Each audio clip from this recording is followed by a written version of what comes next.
Well, good evening, everyone, and a very happy Halloween. Welcome to another Bookkeeper Radio. I'm Kelvin and co-hosting as always, Pete Thorp. Evening, mate. Good evening. And we've got a really interesting topic tonight, mate, but I can't continue to talk with these things on, so I might get rid of that. That's better. There we go. You can see now. You can hear.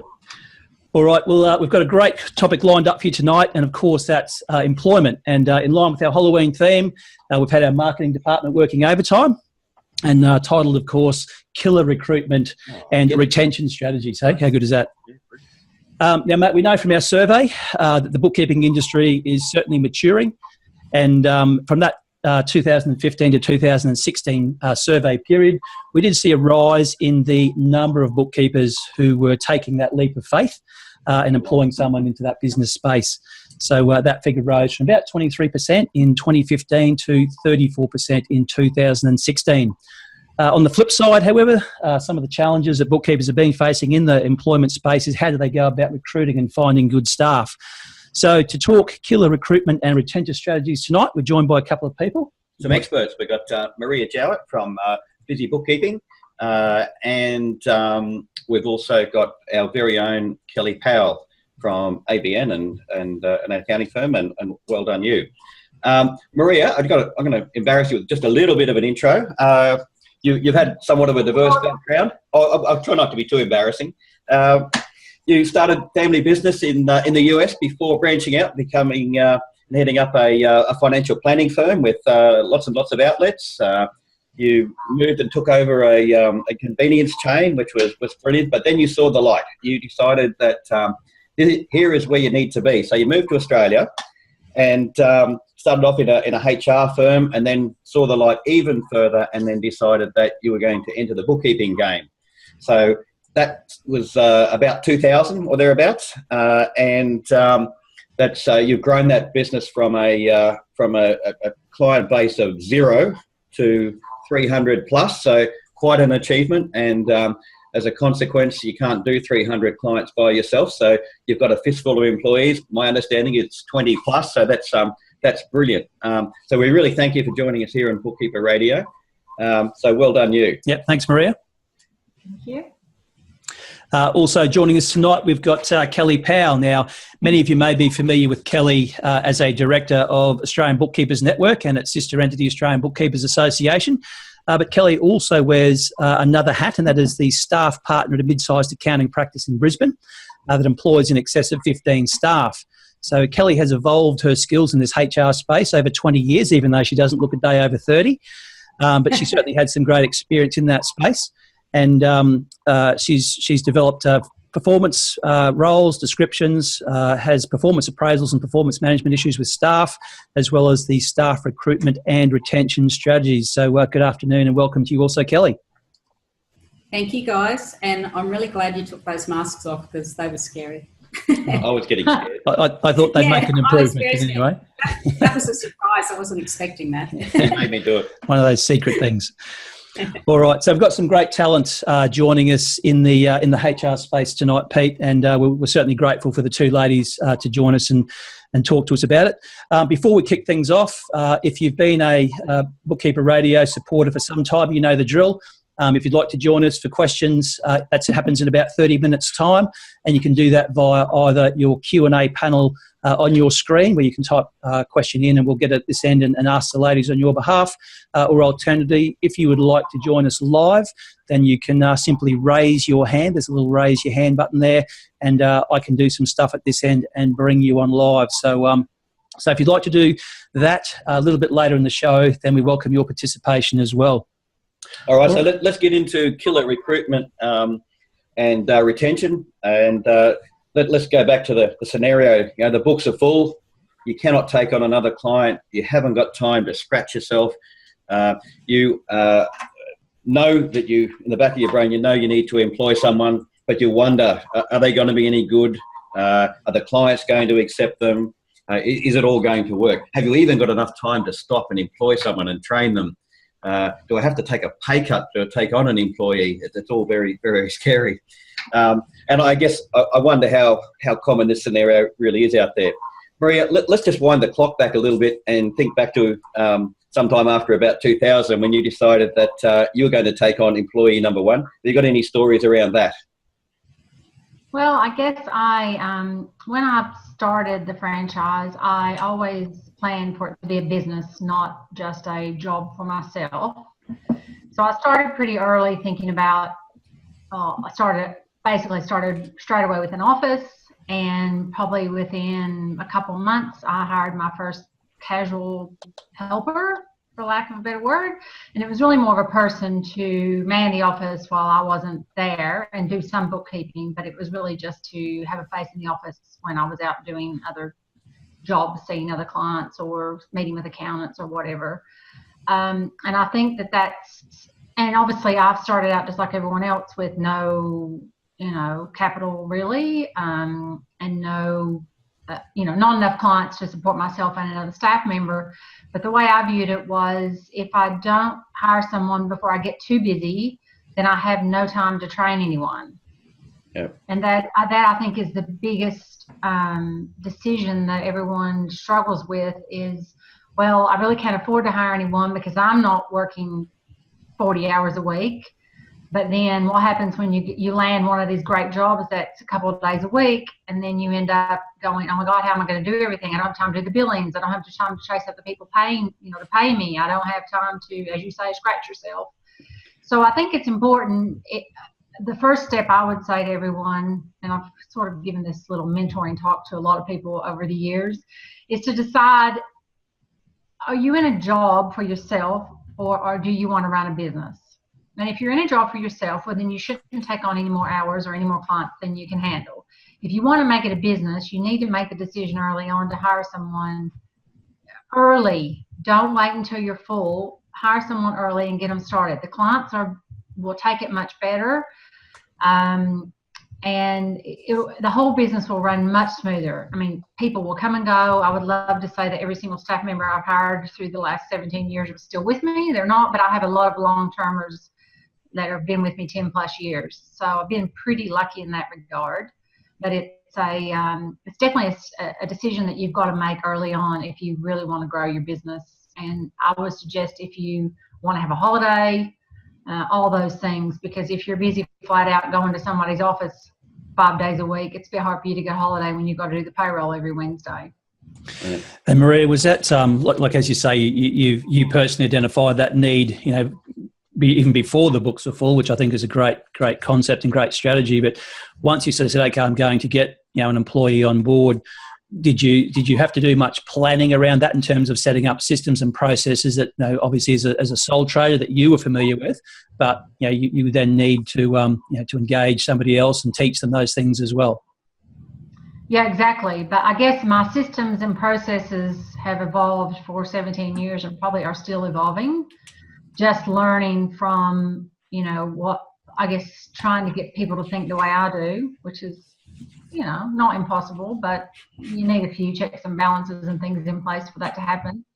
But I guess when I first started, I really just did it on a wing and a prayer, basically. I just went, I'm going to hire somebody, and I hired somebody, and off I went. I didn't really have anything other than an employment contract, I would say, because I had just come from America and had only been in Australia for a couple of years. So I myself I didn't know MYOB, I didn't know any of the software. I was learning everything myself at the same time as I was hiring somebody and then figuring out what I was going to teach them. But it worked. I think common sense plays a big role. And obviously now the industry is much more regulated. Not that I did anything not regulated with my own fruition, but I think it's more regulated now, and you do need, some of those extra checks and balances, which I probably didn't need so much of when I first started, because I was the early days hands-on. Yeah, it's good. You make some good points there. Like to have that vision to say, I am committed to this business, so this is what it's going to look like in the future. I need employees. Then make the decision. Yep, it is off the cliff, but you're going to make a much better decision on the hire when you're not under pressure. If you're under pressure, then you have been taking clients on willy-nilly, and you're probably going to make the wrong hire, I would think. So I think you've done it a smart way, and I think it's a good message in there. Yeah, and I think too that people, if you get someone in, and my rule is even today is that no one comes to work for me and goes straight out to a client. They have to work in the office, and they have to get used to the way we like things, the way things are done, our systems, where things are, all those things, because they need to be able to service the client 110%, not 50%. So we don't ever send someone out straight away. They've got to sort of do their diligence in the office first. Yeah. Yep.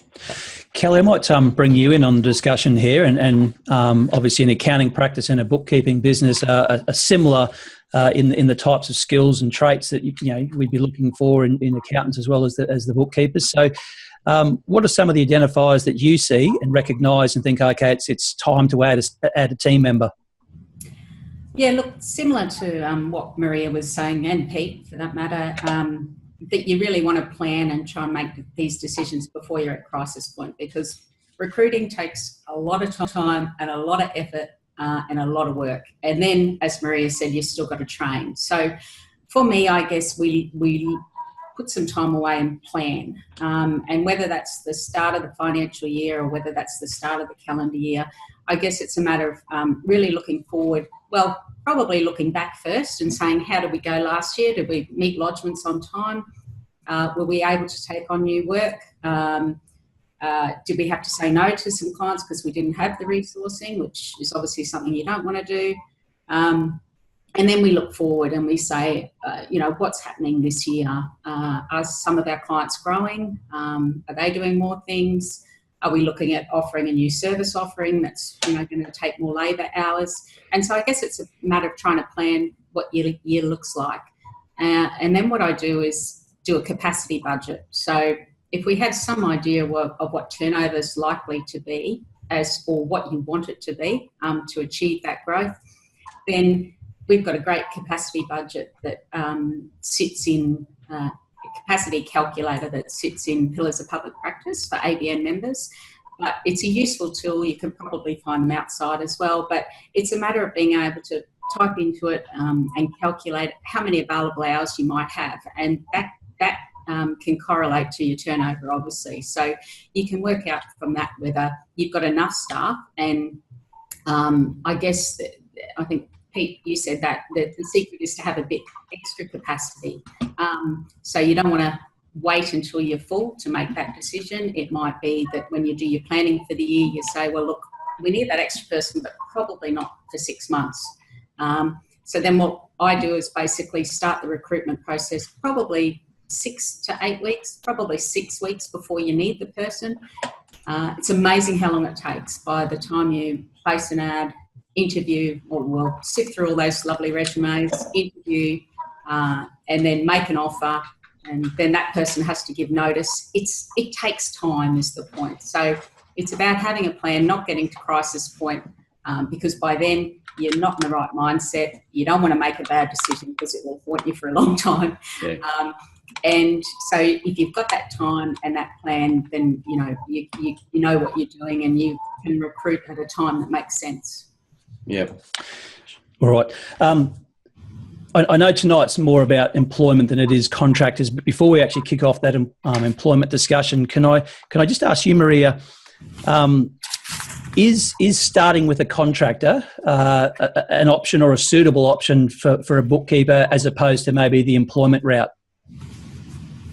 Look, I think you could do a contractor or casual if you don't want to bite the bullet and put someone on full-time, or you find someone that doesn't want full-time work, because lots of, I've found through the years, lots of accounting, CPA mums are happy to do, a couple of days a week or something, which might fit in perfectly until the kids get sick, but you just deal with that as it happens. But I do have some contractors, but it's mainly people that I've known for a very long time. I tend to veer away from the contractor thing because of all the rules with ATO and whether you should be paying super or not, and whose insurance does it fall under and all that sort of stuff. So I tend, unless the contractor is a proprietary limited company, I pretty much make them become an employee. Great. Yeah, that's a good point. You really wonder sometimes whether they fully integrate into your business if they're a contractor. So I sort of get that. So let's say you said, okay, I've made the decision. I'm going to start attracting some talent, and I guess that's a bit of a two-way street, isn't it? Like you're looking at them and they're looking at you. I guess it's a bit like dating, isn't it, Kel? But if we're going to attract the best talent, what tips can you give us to give yourself the greatest chance of standing out from the pack? Sorry about the dating thing. Yeah, No. might start with you, Kel, on that one. No, you're right though. If you get a red hot candidate in front of you, and you kind of know, your gut tells you a lot when you're recruiting, and it's something I always come back to. And when I don't listen to my gut, I tend to make a mistake. So it's my number one rule now is your gut feel. But often that'll happen. Someone will be sitting across the table from you and you go, this is the person, this is who I want. And you get that bit of excitement going, yes, this person's going to change my world. So then it becomes about you selling to them so that they'll actually come on board with you and not take the job with Johnny down the road. So I guess what I always do is get the candidate talking first. So I can hopefully work out by what they're telling me about their previous roles, what they're looking for. I might work out what floats their boat a bit. And if I can work that out, then when I guess I'm pitching from, the firm's point of view and saying, well, this is what we offer candidates or staff, you kind of know what to pay real attention to and what to really, go into great detail. If you've got a real tech-savvy person in front of you, then tech's my strong point. My strong point. Thanks, Kelvin. But then I'll talk about all the wonderful things we have in the tech space. If you've got someone looking for flexible hours, then I might talk about our flexible start and finish times that we have. So I guess you're trying to get what might float their boat, and then you start talking that way. The other things probably that go without saying is you've got to make sure your pay's right, and you've got to do your research to make sure what you're offering is market. Otherwise, you're not going to get the best talent. But the other thing candidates will look at is your website. So you want to make sure that that's projecting a professional brand. They might look at your branding. Do they see you out and about anywhere at networking events, etc.? And the other thing I find candidates are really, it's a key thing for them is training and development. So they want to know that they're going to get support when they come on board, and they want to know that they've got some ongoing development, whether that's webinars or different software training sessions, or meet your KPIs and come to the ABN conference, whatever it might be. But they want to make sure that they're supported in the role, and I feel like that always reassures the candidate. I guess I always like to show some personality so that they hopefully see that the firm looks like it's got some personality about it, and it's going to be a fun place to work. And I might tell them stories about our last social gathering or people falling off horses and things like that. That's it, Kelvin. Sailing down cliffs. But no sailing down cliffs. That's not happening. No. But I guess it's always a matter of projecting that, you work hard and you're there for a job, but there's a certain element of fun so that employees are happy and they're more likely to come on board and work for you. And I guess the last thing is, get creative with your offer. So if you get a red hot candidate, then you want to, get creative. Don't just give a standard offer. We recently employed someone who we were looking for a 5-day-a-week person. This person wanted to work longer hours, 4 days a week. So for the sake of losing a few hours a week, we were able to secure this person. And really, it was as long as it matches your business case. Why not? And you can get a candidate that maybe otherwise you may not have. Yeah, some great points. Maria, have you got any tips on attracting bookkeepers? And I'm not talking about dating here. I'm talking about employees, to be clear.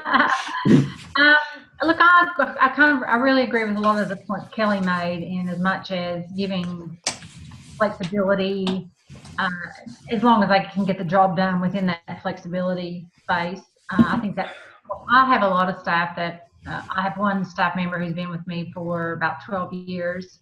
She recently moved away, but she works for me 100% remotely now. So, we were able to rearrange a few of the clients, the ones that wanted on-site visits. And so I think that's super important. And I do also give the staff basically autonomy. Once they know what they're supposed to be doing and I'm confident in them, they're left to run their jobs, and they know what they need to get done when, and they know if they need help, they just put their hand up. But I don't stay on their back all the time. Like, we review and I know what's going on, but I'm not constantly in their face going, what are you doing today? What are you doing today? They run their show. If they want to, and I used to, when I first started the business, I wanted everybody at the office at 9 o'clock. That's not even important anymore. It's important if you're going to a client and you've said you'll be there by 9, you need to be on time. But as far as doing work in the office, if they want to come in at 9:30 or 10, or everybody has different needs and requirements in their personal life. And as long as they put their hours in, I don't care if they do it from 12 till 12 or 10 till 10 or whatever it might be, as long as the jobs get done and as long as they keep me informed that what isn't getting done in the case of having a bit of an overload or whatever. But they tend to be very protective with their jobs, and they don't really want to say, I need help, and let somebody else step in and do anything. Mm-hmm. Hey, Maria, there's I've often heard from bookkeepers one of the greatest barriers to employing is their own perfectionism, their belief that no one will do it as good as they can, therefore they can't employ. And you've just made the point that you're prepared to step back a little bit and give them a bit more autonomy, which is great. It keeps them interested. Did you have to make any compromise to perfection? No, I'm super OCD, so that is not going to happen. But there's, it's again back to what you said before about putting systems in place before you can, or planning to have some sort of systems in place, or what are you going to do when you hire someone to monitor that person?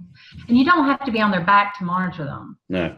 And as I said, we do check everything. Everything is double checked by myself or someone, at a high level. Everything that goes out.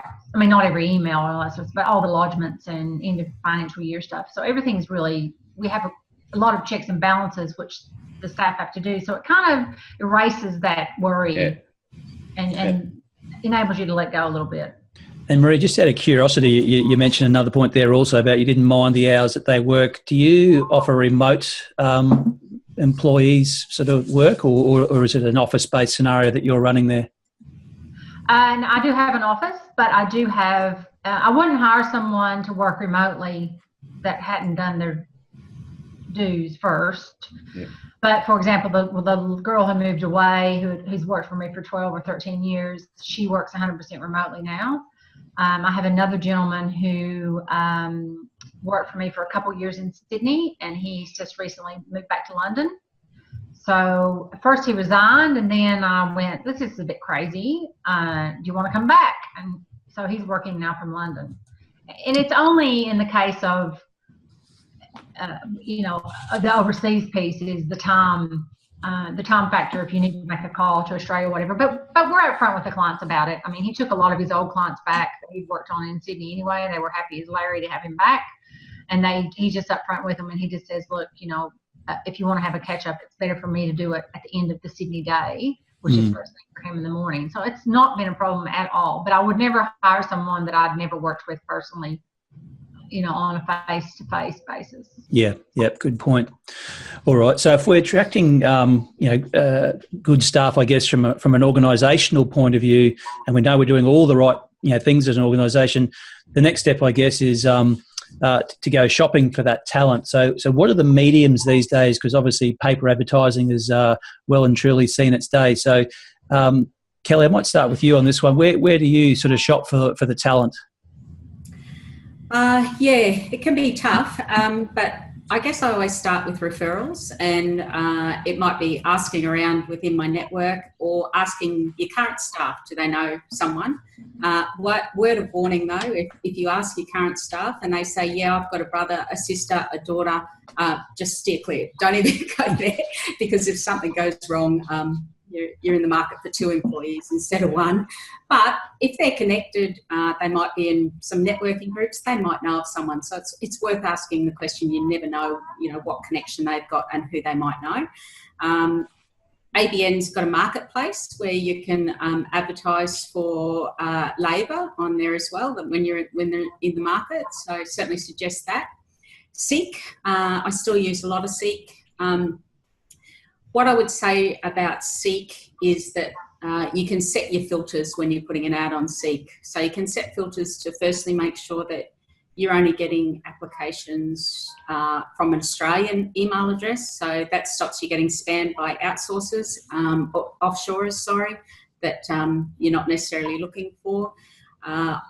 You can set filters like make sure you've got a driver's license so you know they can get around to clients, etc. And the other really important thing is to make sure that you ask them to supply a cover letter with their resume.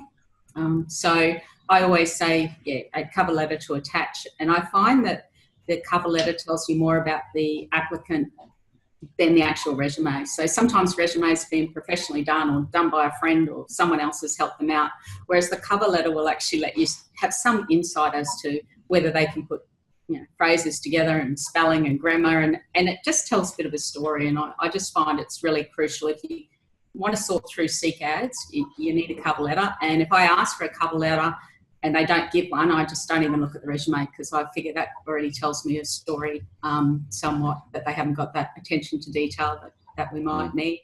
And LinkedIn, I've had some success with LinkedIn. LinkedIn's got a LinkedIn recruiter now.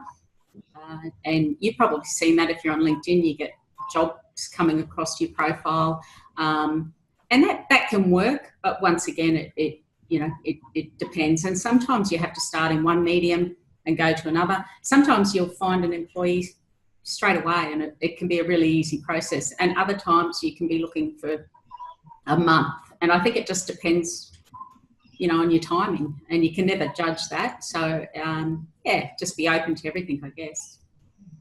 You make some good points there, and I think we did a previous Bookkeeper Radio. We had Charles Clavana on, and he said that a lot of his employees come from referral. Talked about eagles flying with eagles, and they often come as a very qualified referral. But let's say we've gone to an advertisement, Seek or what have you. We've got a number of applicants. So we're sitting there. How do we sift through those applicants to narrow them down to our selection? I was going to ask Maria if you've got any thoughts there. Oh, look, when I do my Seek ads, I do use Seek as well, but same as Kellie, the referrals is what I try first with my, current staff, they know anybody, and that actually works really well sometimes. But Seek I do use a lot, and I find that I normally have certain criteria on my advertisement which says, you need to have knowledge in certain software, and you need to have, a certain level skill, have had payroll experience. So as soon as I see somebody is a accounts receivable officer for XYZ company, I don't even go any further. And I'm a bit like Kellie as well with the cover letter. If I read the cover letter and it's poor grammar, or they've misspelled things, or if they've job hopped, if they've had a lot of jobs in the last few years, I ditch them straight away. I don't even read the resume in detail. I sort of look at the cover letter. Is the grammar good? I'll carry on. Then I look at the job that they're in. If it's an accounts receivable or accounts payable, if I'm looking for a holistic bookkeeper, I just ditch it. I don't even go any further. And then the third thing would be looking at how many jobs they've had. So it narrows it down pretty quickly. Yeah. And in terms of the interview process, is there any, so once you've even filtered them through that point, so you've got them through the eye of the needle as far as the resumes go, you've got them sitting in front of you, do you have a preferred interview process that you go through? Do you have standard questions that you ask candidates? What do you do there, Maria? We do a phone interview first, just to basically check communication skills on the phone and get a feel for what they're looking for.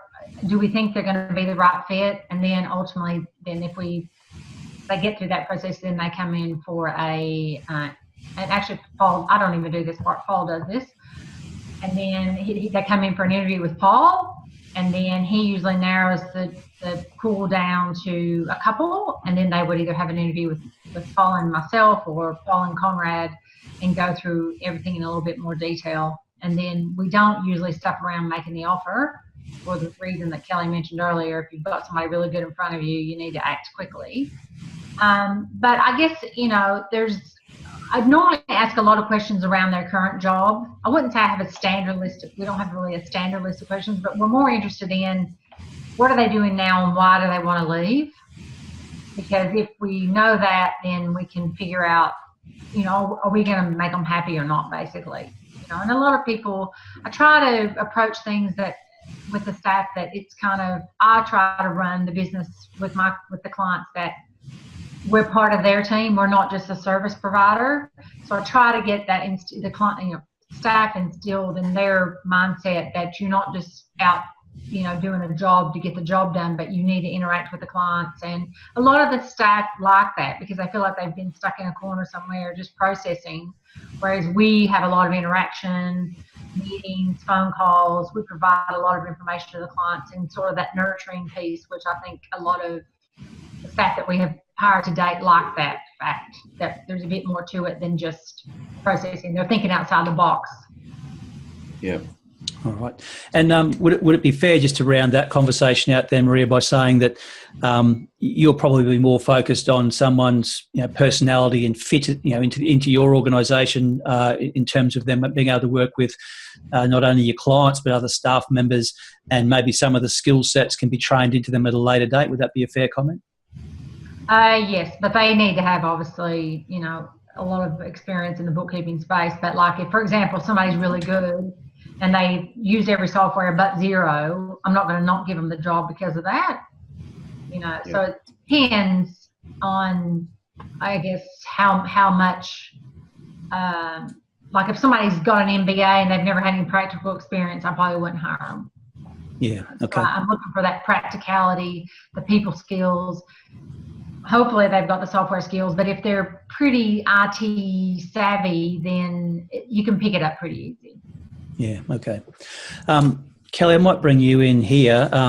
So if we've got the new team member on board and they're working away diligently, what steps should you as an employer then take, I guess, to monitor and evaluate them, particularly in those early days? What sort of thoughts do you have there?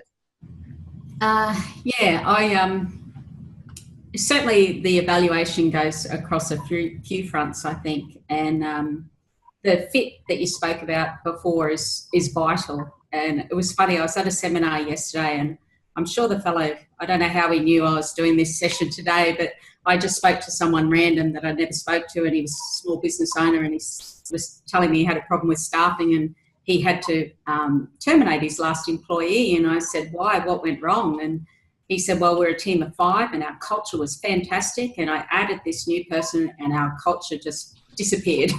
And he said it went from a 10 to a 5. No one liked work. No one was happy. He said it was all because of the introduction of this one person. So he terminated, which I think I would do as well, because culture is so important. So to me, fit is crucial, and technical skills is certainly very, very, very important. But like Maria, if you can see one shortcoming in the technical skill, well, you can train that, whereas you can't train work ethic and fit and personality and all the rest of it. But to take a step back, I guess before we brought them on board, I would have made sure that they signed an employment agreement, and you need one, and you need a good one. And it's vitally important. And that employment agreement can set out a whole lot of stuff about, salary, roles, leave.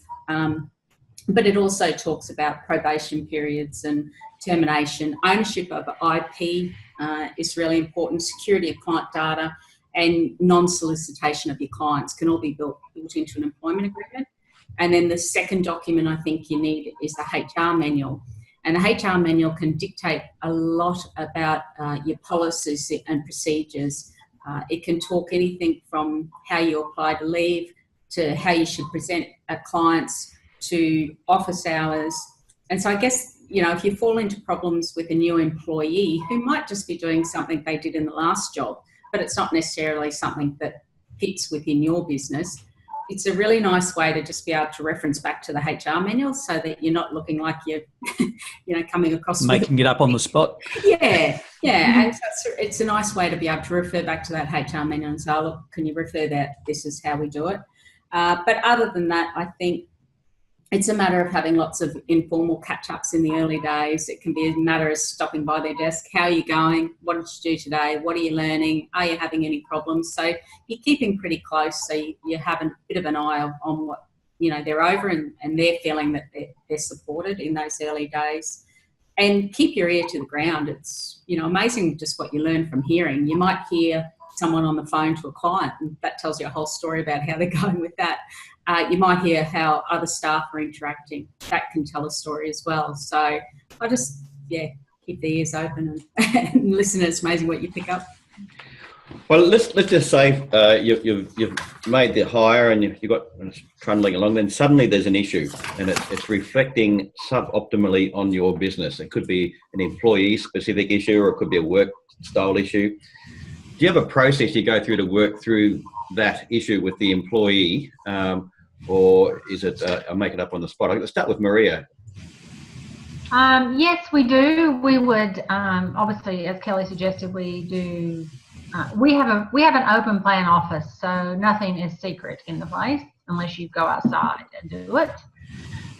So there's not much anybody can hide. But if we have an issue with someone, then they would be spoken to quietly and, take them out for a coffee or whatever and just say, look, we heard how you dealt with this client, or this client's complained, or taken way too long on the job, or whatever it might be.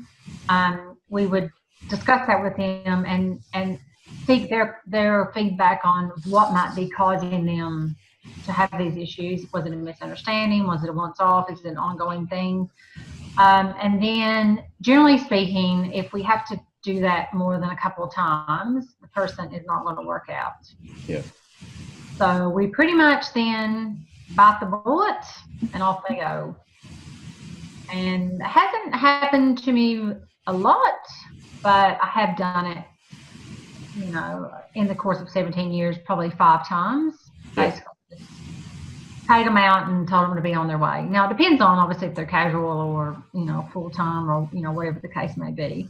But, it doesn't worry me in the least to let somebody go if they can't cut the job. And sometimes, no matter how many interviews you do and how much you think you've vetted them, they arrive and you kind of get the feeling the first day it's just not going to work out as good as you thought. And then you always at least give people a chance because sometimes they're nervous or whatever.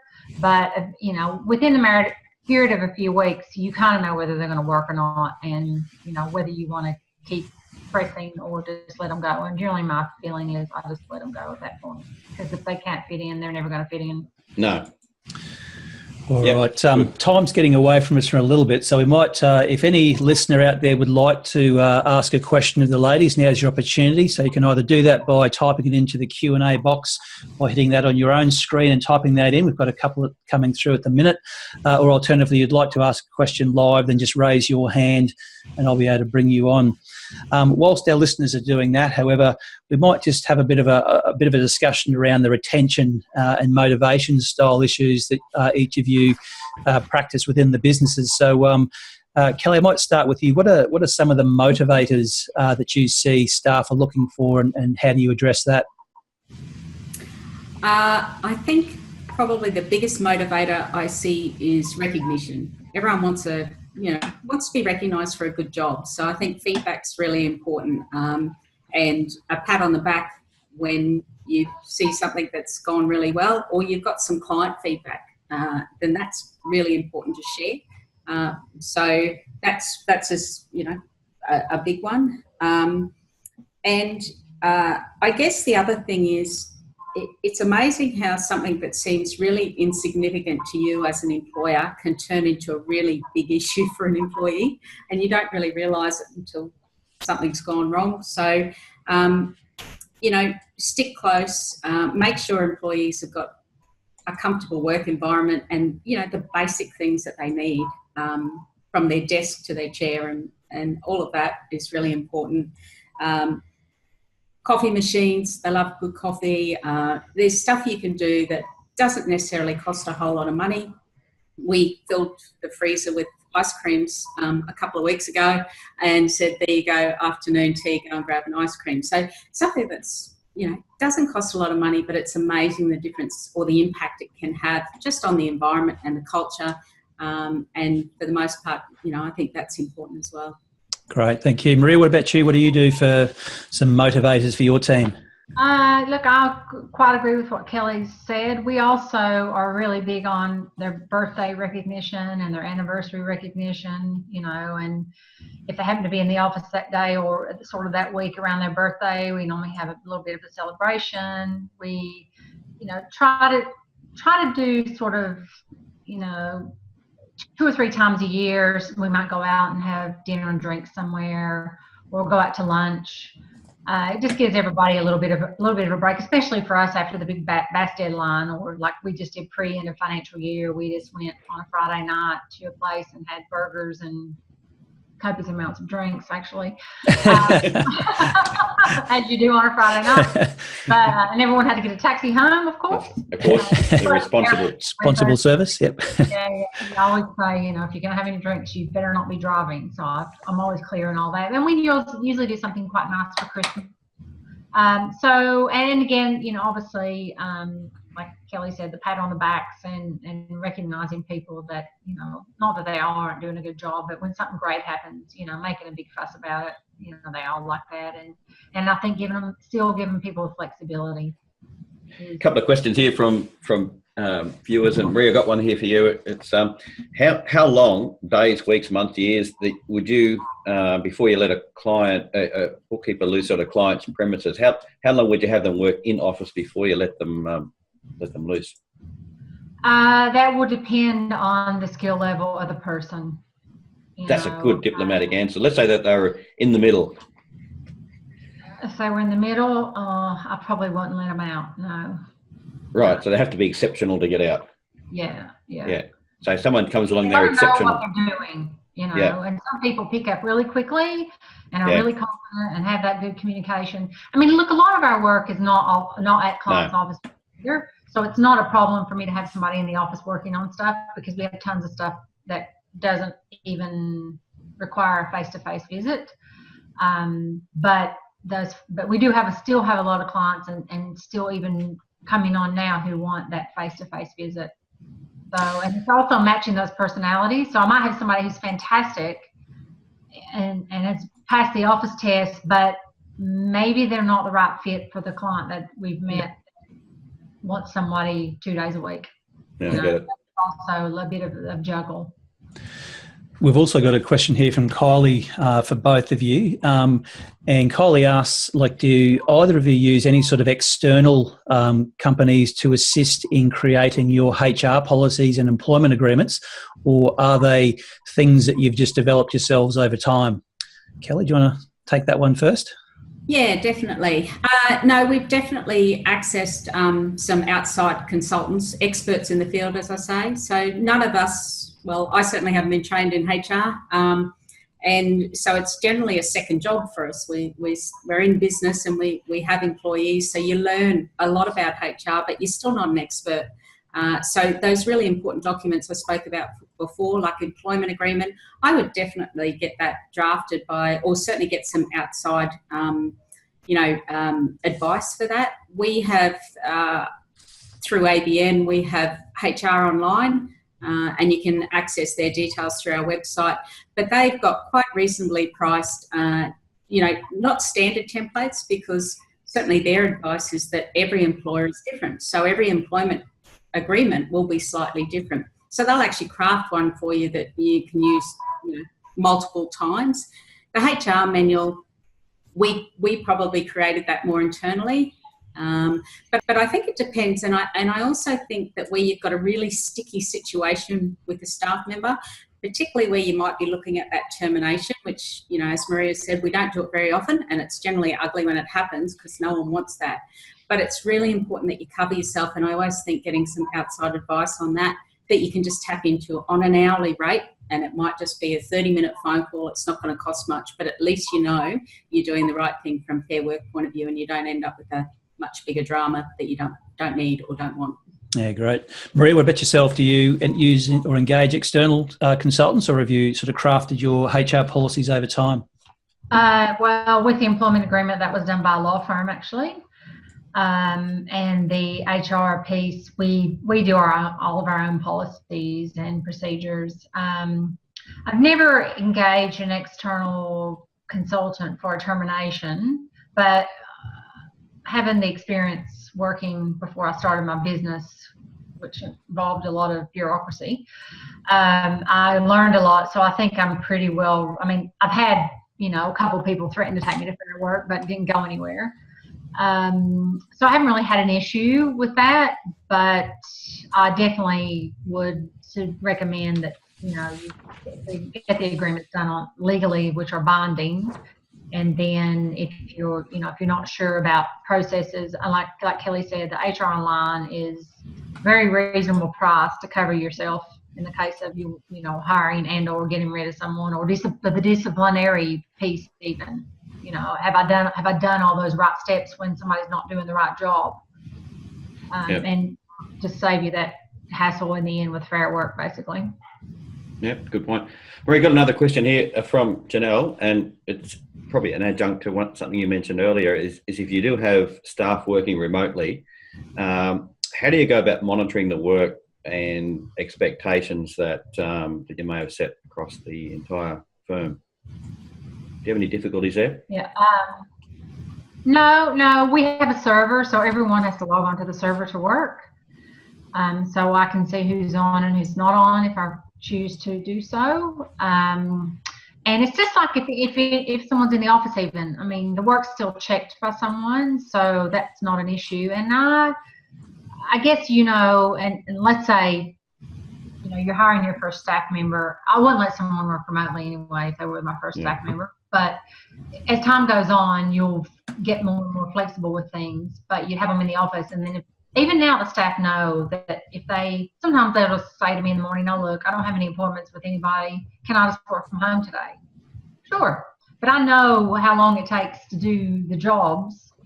And so you kind of know if somebody's stuffing around or fudging their time sheet or whatever, but they could do that sitting right in front of you as well. So I don't have any issues with that. It's just that for the client security, you should have a secure environment that they have to log on to and save all the documents. No one's allowed to save things on their laptops and all that sort of stuff. Yeah, cybersecurity is a big issue now, and if they're working from home, the rules still apply, don't they? So yeah. So they log on to our server to do the work. They don't. They don't do it from their own machine. Yeah. Maria, just one final question, then we're probably going to wrap it up. But we've got another question just asking, did you have to borrow any money in order to hire early, or did you basically do it out of existing cash flow? Existing cash flow. Existing cash flow. All right. Terrific. Would you? On your personal budget. So let's say you had the vision of your business and it's going to be that business. Would you, if you had to? Would I borrow? Absolutely. Yeah. And I say the same thing about hiring people. If you find somebody that's really good, hire them. The work will come. Figure it out later, Yeah. And every time I've done that, the work has come. So you're focused on getting those jobs in if you've got capacity. But if you don't, it's like, oh no, I hope nobody rings me today because I don't have 5 more minutes left. All right. Well, as usual, the clock beats us again. Before we go, just a couple of issues. Final reminder that the ABN 2017 benchmark survey closes this Sunday. So if you haven't had a chance yet to do yours, then please have a go at it. The link was on the news feeds that we were flying around earlier, or if you'd like one, then just email us at ABN and we can get one out to you. You don't have to be an ABN member to participate in that, so if you'd like to have a go. The survey software tells us that the average time for completion of one of these things is only about 26 minutes, but it's enormously valuable information that helps us provide some data to the industry. So if you can get that in, that'd be great. Why wouldn't you do it? Why wouldn't you? I don't know, mate. The The next session for Bookkeeper Radio is in a fortnight, so that'll be on 15 November.